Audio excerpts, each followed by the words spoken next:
wabarakatuh. Bismillah, alhamdulillah, wassalatu wassalamu ala Rasulullah sallallahu alayhi wasallam. In the next few minutes, I'd like to briefly talk to you about discipline in Islam. We often look at people, that yearn for success, and we see many successful people in our times. And there are a lot of ways to achieve success, whether it be getting a fit and healthy physique, buying an expensive car, or deep and meaningful connections with Allah 5 times a day. But the right way to achieve all of this and more is with hard work, birthed from discipline. But there are a lot of terms that can get mixed up because they're similar. Like the random feelings of productivity that you have is really not discipline, it's motivation.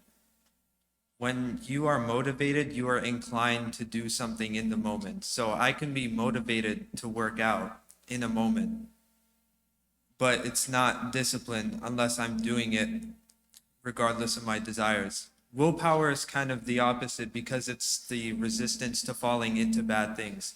I can be motivated to work out, but to take the next step to get to my goal, which is a fit and healthy physique, for example, then I would need the willpower to resist eating junk food. Motivation and willpower are only support systems, unlike discipline. And discipline is when you do something beneficial regardless of your desires. And this needs to be our main fuel and our primary focus in Islam. I like to think of it like this. Motivation is a stock chart with ups and downs depending on your mood. And discipline is like a bouncing ball that never loses its height. It's always bouncing back. I could be motivated to work out in the moment, and I can even have the willpower to resist eating junk food. But if I don't have the discipline to schedule times to go to the gym, then I'm not going to see any progress. And I would need to stay consistent, and I would need discipline for that. So recently, I tried waking up at 5 a.m. every morning. I set my alarm to 5 a.m. so that it fits my schedule so I can work out. But I see myself sleeping in. I see myself at 5 a.m. waking up to my alarm and turning it off, sleeping in bed for another hour or so. But I'm tired of making zero progress now. It is exciting, though, to think about our true potential when we apply discipline in our lives. I know it's not exciting to do when you have desires that get in the way of the right thing to do, but that's okay, and that's normal. We just have to tweak it a bit. This is the only way to success, though. Applying discipline to our lives in Islam is what Allah wants us to do, and it's also what the Prophet ﷺ wants us to do.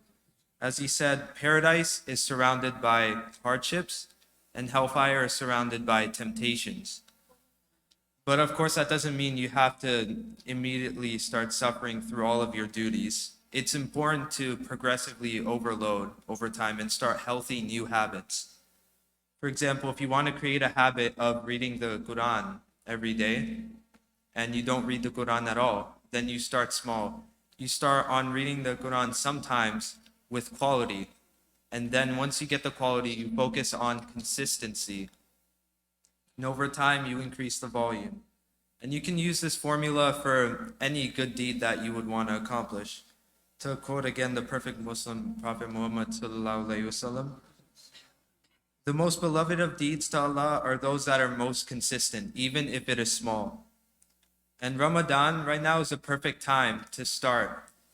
I know Ramadan has already started, and it's been a few days past, but that doesn't mean we can't change now. We can use motivation and willpower, but discipline is the key. And it really just depends on which pain you want to choose. And what I mean when I say that is, it's gonna hurt when you have to do something that's the right thing and you're telling yourself, oh, I'm too lazy, I don't want to. The pain of discipline is like a band-aid in that case, but the pain of failure is like a slash in the heart. So we must choose our pain. The temporary pain of discipline and the ability to do what pleases Allah will ultimately get us into Jannah.